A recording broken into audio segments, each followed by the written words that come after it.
എന്റെ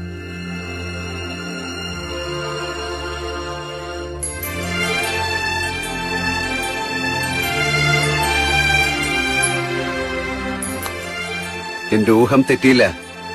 പഴയ ശീലങ്ങൾക്ക് ഇപ്പോഴും മുടക്കമൊന്നുമില്ല അല്ലേ?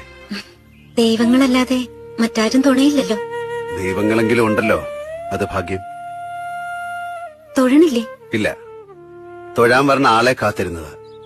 ഇനി നാട്ടിൽ തന്നെ ഉണ്ടോ? എത്ര നാളെന്നറിയില്ല, എങ്കിലും കാണും. ഞാനൊരു കാര്യം പറയാനായിട്ട്. ബുദ്ധിമുട്ടുകളെ കുറിച്ച് ശ്രീധരേട്ടനെ പോലുള്ളവർ പറഞ്ഞറിയാം. തെറ്റായിട്ട് എടുക്കില്ലെങ്കിൽ ഞാൻ പറഞ്ഞോട്ടെ, എനിക്ക് സഹായിക്കാൻ കഴിയും. പണത്തിന്റെ കാര്യമാണ് ഞാൻ പറയുന്നത്. ഞാൻ എന്തെങ്കിലും ആ രീതിയിൽ ചെയ്താൽ നിഷേധിക്കരുത്. ബാലേന്ദ്രനോടാണോ ഇയാളോടാണോ ഇത് പറയേണ്ടതെന്ന് ഞാൻ ആലോചിച്ചു. അയാളത് എങ്ങനെയാകും എടുക്കുക എന്നുള്ള ഗതികേടുണ്ട്. പക്ഷെ ഞാൻ നിഷേധിക്കല്ല. ഒന്നും വേണ്ട, ഏതെങ്കിലും വഴിക്ക് അതൊക്കെ നേരെയാവും.